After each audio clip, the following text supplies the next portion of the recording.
kasih Tuhan untuk ibadah kami. Kami masih punya kesempatan untuk mendengarkan firman Tuhan, memuji dan menyembah Tuhan. Mari tegur kami, mari koreksi kami, mari kuatkan kami, mari teguhkan kami melalui firman-Mu ini. Tuhan, kami menyerahkan kepadamu segala media yang kami gunakan, ruangan dimanapun kami beribadah, hati dan pikiran kami serahkan semuanya hanya ke dalam tangan-Mu. Dalam nama Yesus kami berdoa dan bersyukur. Percaya bersama kita katakan amin. Shalom Bapak Ibu Saudara, Happy New Year. Selamat tahun baru. Kita sudah tiba di tahun 2021, minggu yang pertama. Walaupun susah, walaupun sulit, walaupun penuh tantangan, tapi akhirnya bersama Yesus, bersama orang-orang yang kita kasihi, kita berhasil melewati tahun 2020. Banyak orang berkata di tengah pandemi, ya yang penting kita bisa makan, yang penting kita bisa sehat, yang penting kita masih bisa bersama orang-orang terkasih. Itu betul Bapak Ibu Saudara. Dan sudah tiba kita di sini tahun 2021. Minggu ini kita masih bisa beribadah walaupun mungkin secara online sambil melihat situasi yang beredar. Nah, Bapak Ibu, apa yang sudah kita lakukan? Pembaharuan apa? Pemulihan apa? Perubahan positif apa yang kita lakukan di tahun yang baru ini? Saya ingin mengajak kita melihat bagaimana ibadah yang kita lakukan di tahun yang baru ini. Apakah masih sama seperti tahun 2020? Apakah masih melakukan kesalahan yang sama? Apakah masih melakukan kemalasan yang sama? Atau kita malah makin mundur daripada tahun-tahun yang lalu? Yuk, nanti Bapak Ibu Saudara di rumah bisa membaca dari 1 Samuel 7 ayat 1 sampai yang ke-14. 1 Samuel 7 ayat 1 sampai yang ke-14. Memang ayatnya agak banyak karena saya ingin Bapak Ibu bisa mengikuti alur ceritanya di sana. Kemudian 2 Raja-Raja 17 ayat 24 sampai 41. 2 Raja-Raja 17 ayat 24 sampai 41. Nah, Bapak Ibu Saudara bisa mengikuti melalui pembacaan di rumah masing-masing.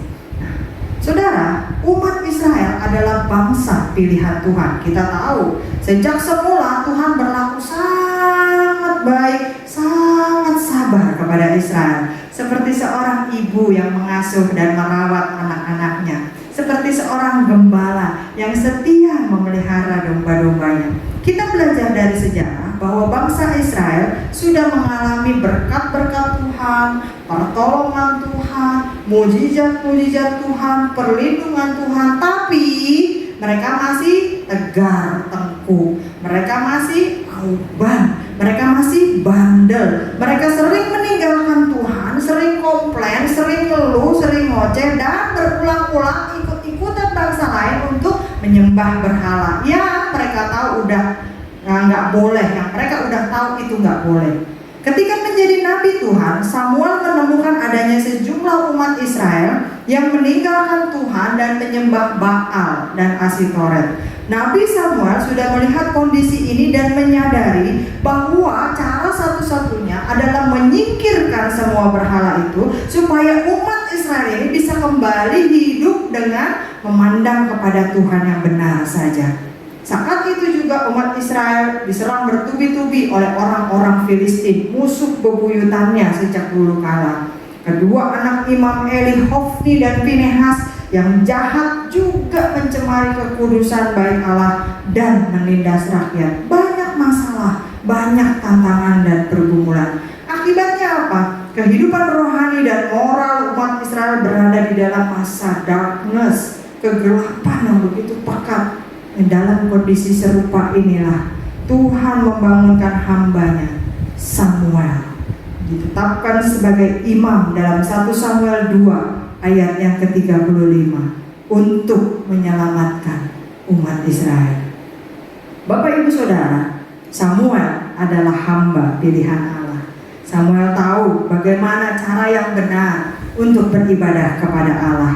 Itulah sebabnya ketika bangsa Israel sudah mulai terpengaruh, terseret dengan kebiasaan penduduk Kanaan yang tidak baik, Samuel segera tampil, mengumpulkan segenap umat Israel dan mengumumkan, menginstruksikan supaya mereka semua meninggalkan berhala itu dan kembali menyembah menyembah Allah yang hidup, Allah yang benar. Itu dikatakan dalam 1 Samuel 7 ayat 3 sampai yang keempat. Yuk kita lihat 1 Samuel 7 ayat 3 sampai yang keempat.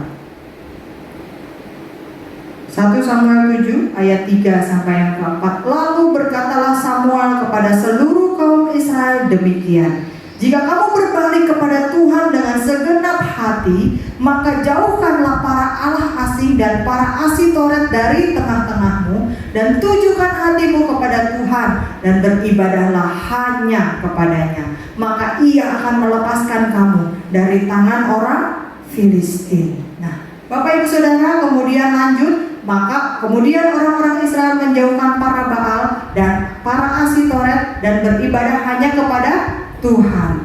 Nah, ini yang mereka lakukan. Ungkapan tersebut sebenarnya senada dengan apa yang Yosua ungkapkan dalam Yosua 24 ayat yang ke-15. Waktu itu Yosua mengumumkan keputusannya karena dia sungguh-sungguh beribadah kepada Allah yang benar dan Allah yang hidup. Kita lihat Yosua 24 ayat yang ke-15. Yosua 24 ayat yang ke-15. Tetapi jika kamu anggap tidak baik untuk beribadah kepada Tuhan, pilihlah pada hari ini kepada siapa kamu akan beribadah. Allah yang kepadanya nenek moyangmu beribadah di seberang sungai Efrat, atau Allah orang Amori yang negerinya kamu diami ini. Tetapi aku dan seisi rumahku, kami akan beribadah kepada Tuhan saja. Nah, Bapak Ibu Saudara, kita sering menempuh perjalanan yang salah dalam ibadah kita kepada Tuhan. Kelihatannya kita sudah percaya kepada Tuhan, kelihatannya kita sudah beribadah kepada Tuhan, kelihatannya kita sudah melayani Tuhan, kelihatannya kita sudah memberikan persembahan. Tetapi apakah kita sungguh-sungguh mengenal Allah yang benar dan hidup? Karena kalau kita sungguh-sungguh mengenal Allah yang benar, Allah yang kita sembah sebagai Allah yang benar dan hidup, maka kita tidak akan melakukan 3 kesalahan berikut ini. Yang pertama, ibadah kita asal-asalan. Dari 1 Samuel 7 ayat 1 sampai yang ke-14 dan 2 Raja-Raja 17 ayat 24 sampai 41, kita mendapatkan 2 kisah yang kontras kalau nanti Bapak Ibu Saudara baca. 1 Samuel 7 ayat 1 sampai yang ke-14 itu ketika umat Israel menolak Tuhan dan ingin menyembah Allah yang lain. Sebaliknya, di dalam 2 Raja-Raja 17 ayat 24 sampai 41, penduduk setempat beribadah kepada Tuhan tapi cuma asal-asalan saja. Waktu itu Raja Asyur menyerang kota Samaria dan menempatkan sejumlah penduduk dari bangsa-bangsa lain di kota tersebut untuk bercampur dengan orang-orang Samaria. Penduduk itu tidak mengenal Tuhan, tidak takut kepada Tuhan, tidak hormat kepada Tuhan, sehingga Tuhan membiarkan singa-singa masuk ke dalam kota dan memangsa mereka. Raja Asyur ini jadi takut, lalu meminta seorang imam di antara para tawanan yang ada di Samaria tersebut datang dan mengajarkan mereka cara beribadah yang benar. Itu panggil itu pendeta, panggil itu nabi, panggil itu siapa imam, tokoh-tokoh agama mereka, ajarkan kami bagaimana kami bisa beribadah kepada Allah mereka dengan cara yang benar. Saking ketakutannya, takut dicaplok singa. Penduduk takut dimangsa singa sehingga mereka terpaksa mengikuti cara beribadah yang diajarkan oleh imam tersebut. Alkitab mencatat penduduk asing yang berdiam di Samaria tetap membuat berhala dan menyembah berhala mereka sendiri karena mereka hanya asal-asalan beribadah kepada Allah yang benar. Selain mendirikan mezbah untuk Tuhan, mereka juga mendirikan patung berhala sebagai Allah mereka. 2 Raja-Raja 17 ayat 8 sampai 33. Nah, ibadah penduduk seperti ini dilandasi dengan kepura-puraan, sembrono, asal-asalan, Bapak Ibu Saudara. Lalu bagaimana dengan kondisi kita sekarang? Dewasa ini tidak sedikit kita menjumpai orang-orang Kristen yang menyembah Tuhan hanya untuk terlepas dari masalah mereka, hanya supaya hidup mereka lancar dan baik-baik saja. Nah, motivasi ibadah seperti ini sungguh sangat keliru. Allah itu kasih. Dia ingin kita menyembahnya dengan kerendahan hati, beribadah dengan ketulusan, dengan segenap hati, segenap kasih, karena kita mengasihi Dia, bukan karena ada maunya saja. Selain beribadah asal-asalan, penduduk Samaria juga menganut sinkretisme dalam kepercayaan mereka. Oleh karena itu, orang-orang Yahudi pada zaman Yesus tidak suka bergaul dengan orang-orang Samaria. Efesus 5 ayat 5 berkata, orang cemar atau orang serakah artinya penyembah berhala. Efesus 5 ayat yang kelima kita baca. Efesus 5 ayat yang kelima. Karena ingatlah ini baik-baik, tidak ada orang sundal, orang cemar atau orang serakah, artinya penyembah berhala, yang mendapat bagian di dalam kerajaan Kristus dan Allah. Yudas Iskariot, seorang murid yang sudah lama bersama Yesus dalam pelayanannya, tetapi mengapa ia mengakhiri hidupnya dengan bunuh diri? Karena Yudas belum mengenal Yesus gurunya yang hidup bersama dia 24 jam 7 hari seminggu. Yudas melayani Yesus hanya untuk keuntungan pribadinya saja, untuk kepentingan pribadinya saja. Dia berharap Yesus bisa segera menjadi raja, membebaskan bangsa Israel dari penjajahan Romawi, dan Yudas berharap bisa ditunjuk menjadi menteri keuangannya, menjadi pengelola keuangan. Nah, inilah ciri khas orang yang beribadah atau melayani Tuhan dengan motivasi yang keliru, asal-asalan saja, tanpa kita sadari. Bapak Ibu Saudara, motivasi seperti ini mungkin juga pernah kita lakukan, mungkin juga pernah terselip di dalam ibadah kita di tahun-tahun kemarin. Suatu kali ada seorang bapak ini masuk ke sebuah gereja, dan kemudian dia duduk di paling belakang. Dia duduk, dia mengikuti puji-pujian, dia mengikuti tepuk tangan dan seterusnya. Lalu kemudian tiba-tiba doa berkat. Sebelumnya ada kolekte, doa berkat, dan kemudian jemaat berdiri dan disalami untuk pulang. Bapak ini kemudian antri, dan ketika dia salaman dengan gembalanya, dia marah-marah. Gereja macam apa ini? Masa tidak ada firman Tuhan? Hanya puji-pujian, persembahan, doa berkat, lalu jemaat disalami pulang. Gereja sesat ini. Model apa ini seperti ini? Saya tidak suka. Tidak harus ada firman Tuhan dan seterusnya. Dia ngomel-ngomel, dia ngoceh-ngoceh. Untung gembalanya seorang yang cukup sabar. Setelah mendengarkan keluhan si bapak, lalu sambil tetap tersenyum, dia mengajak bapak ini duduk. Pak, boleh kita ngobrol sambil duduk? Iya, saya tetap tidak suka. Ini harus diperbaiki. Gak benar di gereja, menyesatkan jemaat dan sebagainya. Sambil tetap ngomel, dikasih minum, dan kemudian jemaat ini menepuk, gembala ini menepuk bahu si bapak.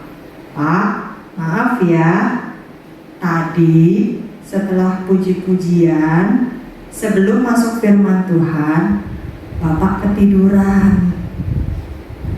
Bapak baru terbangun setelah firman Tuhan, waktu kami sedang mengedarkan kantong kolekte. Jadi Bapak tidak mendengarkan firman Tuhan. Bukan tidak ada firman Tuhan di gereja ini. Bapak ini yang tadinya begitu ngoceh-ngoceh penuh gairah, langsung tertunduk malu. Iya sih, emang saya tadi sebenarnya niatnya setengah hati, niatnya asal-asalan datang ke gereja. Nah, Bapak Ibu Saudara, bagaimana ketika kita hadir di dalam ibadah? Apakah kita sungguh-sungguh atau hanya sekedar melewatkan waktu? Rugi Bapak Ibu Saudara, waktu terbuang percuma, tapi kita tidak mendapatkan berkat Tuhan, kita tidak mendapatkan benih firman Tuhan, kita melewatkan bagian-bagian penting di dalam ibadah tersebut. Rugi kalau kita hanya sekedar membuang-buang waktu tanpa kita mendapatkan hubungan dengan Tuhan, tanpa kita mendapatkan berkat Tuhan, tanpa kita mendapatkan peneguhan, pertolongan, tanpa kita mendapatkan kekuatan dari Tuhan melalui firman-Nya. Jadi ibadah kita jangan asal-asalan. Lakukan itu sepenuh hati, lakukan itu serius, lakukan itu dengan sungguh-sungguh. Yang kedua, jangan kita ibadah yang memperalat Allah. 1 Samuel 4 mencatat sebuah kisah ketika waktu itu Eli menjadi imam bagi bangsa Israel. Mereka sering diserang dan dikalahkan oleh orang Filistin. Lalu ada orang yang usul, udahlah bawa itu tabut perjanjian, pindahkan dari Silo. Dengan harapan, dengan adanya tabut perjanjian tersebut, mereka bisa menang ketika perang lawan orang Filistin. Tetapi justru orang Israel malah mengalami kekalahan yang besar. 30.000 orang mati, 30.000 orang tewas di dalam pertempuran. Nah, Israel bukan hanya gagal memenangkan pertempuran, padahal ada tabut perjanjian di situ. Bahkan tabut perjanjiannya juga diambil dan dibawa, dijarah oleh musuh. Kenapa ini bisa terjadi? Bukankah tabut perjanjian adalah lambang penyertaan Tuhan? Seperti Bapak Ibu Saudara lihat, lambang GB Alberta gereja kita itu ada tabut perjanjian Allah beserta kita. Lalu kenapa mereka membawa tabut perjanjian tapi malah kalah di dalam peperangan? Nah, Bapak Ibu Saudara, kekalahan umat Israel bukan karena tabut perjanjiannya yang salah, bukan karena tabut perjanjiannya lagi tidak disertai oleh Tuhan, tetapi karena mereka memperalat atau menyalahgunakan tabut perjanjian tersebut. Menurut hukum Taurat, sebelum diangkut, terlebih dahulu para imam harus membakar korban bakaran sebelum mengangkut tabut perjanjian tersebut. Setelah berdoa, mereka akan mengangkat tabut tersebut dengan penuh hikmat dan hati-hati. Tetapi di dalam peristiwa ini, tabut tersebut malah diangkat oleh 2 orang anak Imam Eli, Hofni dan Finehas, yang jelas-jelas kelakuannya tercemar dan berbuat jahat. Ini tandanya bahwa bangsa Israel tidak menghormati Tuhan sesuai dengan tuntutan hukum Taurat, sesuai dengan aturan Tuhan sendiri. Mereka memperalat tabut perjanjian itu, yang penting ada deh, terus kita bisa menang. Udahlah bawa aja bagaimanapun caranya, terserah kita, yang penting hadir, nanti kita bisa menang. Tidak mengikuti apa yang Tuhan mau, tidak mengikuti instruksi yang Tuhan sudah buat. Sehingga mereka malah membangkitkan murka Tuhan dan mengalami kegagalan serta kekalahan yang besar. Selain contoh dari perjanjian lama, kita bisa lihat contoh dari perjanjian baru. Waktu Petrus tiba di Samaria, menumpangkan tangan, penuh dengan Roh Kudus, dan orang-orang sembuh. Nah, di kota itu ada seorang yang bernama Simon. Simon ini ngeliatin, wih keren juga nih, Petrus menumpangkan tangan, Petrus orang sembuh, Petrus lewat bayangannya kena orang sembuh, Petrus begini, Petrus begitu, wah keren, fenomenal nih, saya juga mau dong seperti itu. Nah, dia menyaksikan tindakan Petrus, dia menyaksikan mujizat-mujizat yang Petrus buat, maka dia pengen membeli kuasa tersebut. Lalu kemudian dalam Kisah Rasul 8 ayat yang ke-20 kita lihat, apa sih jawaban Petrus? Kisah Rasul 8 ayat 20. Tetapi Petrus berkata kepadanya, binasalah kiranya uangmu itu bersama dengan engkau, karena engkau menyangka bahwa engkau dapat membeli karunia Allah dengan uang. Ini jawaban Petrus terhadap Simon yang pengen membeli kuasa Yesus dengan uangnya. Nah, Bapak Ibu, dari 2 contoh tersebut kita tahu bahwa melayani Tuhan, beribadah kepada Tuhan, tidak boleh memperalat Tuhan, tidak boleh memperalat Allah. Beribadah, melayani untuk keuntungan pribadi kita juga tidak boleh kita lakukan. Makanya di dalam Matius 7 ayat 21 sampai 23, Matius 7 ayat 21 sampai 23, bukan setiap orang yang berseru kepadaku, Tuhan, Tuhan, akan masuk ke dalam kerajaan surga, melainkan dia yang melakukan kehendak Bapakku yang di surga. Pada hari terakhir, banyak orang akan berseru kepadaku, Tuhan, Tuhan, bukankah kami bernubuat demi namamu dan mengusir setan demi namamu dan mengadakan banyak mujizat demi namamu juga? Pada waktu itulah aku akan berterus terang kepada mereka dan berkata, aku tidak pernah mengenal kamu. Enyahlah daripadaku, kamu sekalian pembuat kejahatan. Nah, banyak orang yang berseru-seru melakukan ini itu demi nama Tuhan, tetapi mereka ditolak karena motivasi mereka, karena ibadah mereka, karena pelayanan mereka bukan untuk menyenangkan Tuhan, tetapi memperalat Tuhan untuk keuntungan diri mereka sendiri. Di dalam hidup kita sehari-hari, mari kita cek apakah tanpa kita sadari kita sudah memperalat Tuhan. Kita sudah menggunakan Tuhan hanya untuk memenuhi hawa nafsu kita, hanya untuk mendapatkan apa yang kita mau, tanpa kita sungguh-sungguh peduli dengan keberadaan Tuhan yang sesungguhnya. Jangan sampai kita ibadah hanya untuk memperalat Tuhan, karena yang akan kita dapatkan adalah murka dan kutuk, bukan berkat dan mukjizat Tuhan. Bapak Ibu Saudara, apalagi kesalahan yang tidak boleh kita lakukan? Ibadah setengah hati. 2 Tawarik 25 ayat yang kedua. 2 Tawarik 25 ayat yang kedua.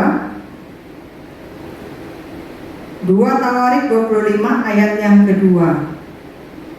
Ini kisah waktu itu Amazia melakukan apa yang benar di mata Tuhan, tetapi tidak dengan segenap hati. Dia melakukan apa yang Tuhan mau? Iya. Dia melakukan firman Tuhan? Iya. Dia melakukan apa yang Tuhan suruh? Iya.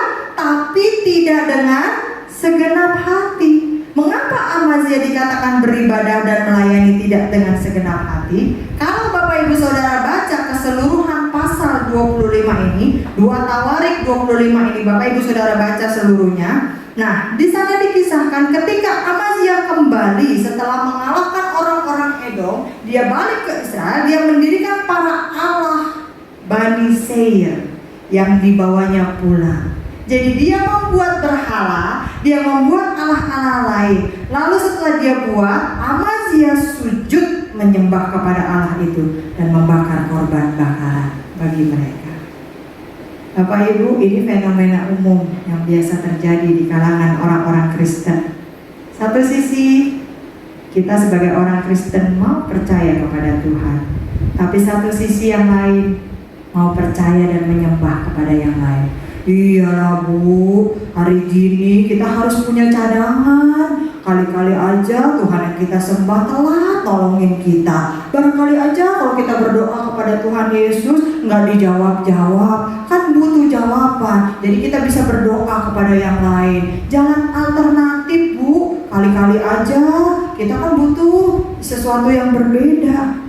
Mungkin secara lahiriah kelihatannya benar, secara lahiriah kita tampak sibuk, secara lahiriah kita berapi-api bersemangat dalam melayani Tuhan. Tapi kita periksa diri kita dengan jujur. Apakah kita akan menemukan bahwa pelayanan dan ibadah kita belum dilakukan dengan segenap hati hanya kepada Tuhan, atau setengah hati saja? Ya udahlah, udah terlanjur, udah ketahuan bisa nyanyi, dijadwalin gak apa-apa lah, nyanyi lah. Ya udahlah, dikasih pelayanan, gak apa-apa lah, kerjain aja lah, yang penting udah lewat. Kalau kita lakukan dengan setengah hati ibadah dan pelayanan kita, itu tidak akan mendatangkan kesukaan bagi Tuhan, malah mendatangkan murka. Sebagai orang Kristen, kita tidak hanya dituntut untuk mengasihi Tuhan dengan segenap hati, tetapi juga harus beribadah dan melayani Dia dengan segenap hati. Di tengah kehidupan kita yang makin modern sekarang ini dan menawarkan makin banyak kenikmatan. Nah, kondisi ini seringkali mengalihkan kita dari kehidupan ibadah yang sungguh-sungguh. Tak lagi doanya, doa suruh jam 9. Ntar lagi lah, lagi tanggung sinetron baru mulai. Ntar aja ya, Tuhan kau kan maha mengerti, Tuhan juga tahu ya. Lagi tanggung sinetronnya. Seringkali mengalihkan kita dari ibadah yang sungguh-sungguh. Ntar lagi ibadah. Kenapa sih ke gereja jam 8 sampai jam 5? Itu jamnya tanggung tuh, udah minggu depan lagi ada, minggu depan lagi serius nih, lagi ada bisnis nih, proyek besar. Kita mudah terjerumus dalam ibadah hanya sebagai formalitas, rutinitas, sehingga tidak kita lakukan dengan segenap hati. Sekalipun mungkin kita hadir di dalam ruang ibadah, sekalipun mungkin sekarang kita menatap layar-layar TV melalui ibadah online, sekalipun mungkin kita memegang handphone kita dan mengikuti ibadah online, tapi apakah sungguh hati kita beribadah kepada Tuhan? Atau hanya sekedar supaya ditanya, entah kalau ditanya sama pengurus, ditanya sama ibu gembala, ditanya sama diaken, udah ibadah udah. Atau sekedar kita bisa kasih like, terus kita screenshot nih ya, udah ibadah ya, eksis di medsos. Bukan itu tujuan ibadah kita, Bapak Ibu Saudara. Kenyamanan hidup kita ataupun bertumpuknya masalah kita jangan jadi alasan. Orang seringkali bilang udah terlalu nyaman, jadi lupa berdoa. Udah terlalu maju bisnisnya, kondisinya nggak sempat lagi ibadah, terus berkat Tuhan seolah-olah menjauhkan kita dari ibadah. Atau kita terlalu susah sehingga kita sibuk dengan kesusahan kita, masalah kita, penderitaan kita, sakit penyakit kita, sehingga kita lupa untuk beribadah dan bersyukur kepada Tuhan. Jangan jadi alasan untuk kita tidak setia dan beribadah, apalagi melayani dengan setengah hati. Kita perlu sadar bahwa apapun kondisi kita, apapun yang kita jalani, Dia adalah Tuhan satu-satunya, pencipta langit dan bumi. Tidak ada apapun yang bisa disamakan, disetarakan, disebandingkan dengan Dia. Ketika bangsa Filistin memasukkan tabut perjanjian ke dalam kuil mereka sebagai jarahan, patung-patung berhala yang ada di dalam kuil tersebut roboh semuanya, jatuh ke tanah dengan wajah menghadap ke tanah. Dalam 1 Samuel pasal yang ke-5. Karena apa? Karena Tuhan yang Israel sembah ingin menunjukkan bahwa Dia Allah yang hidup dan satu-satunya yang berkuasa. Allah-Allah lain tidak akan sanggup berdiri, apalagi sebanding dengan Dia. Nah, ini yang harusnya menjadi motivasi kita dalam melayani dan beribadah kepada Tuhan. Bapak Ibu Saudara, melalui firman Tuhan hari ini, kita kembali diingatkan bahwa kita jangan melakukan kesalahan-kesalahan dalam ibadah kita. Mungkin kemarin-kemarin sempat kita lakukan, mungkin selama ini kita belum sadar, mungkin selama ini belum ngeh, kita tidak menyenangkan hati Tuhan dengan ibadah dan pelayanan kita.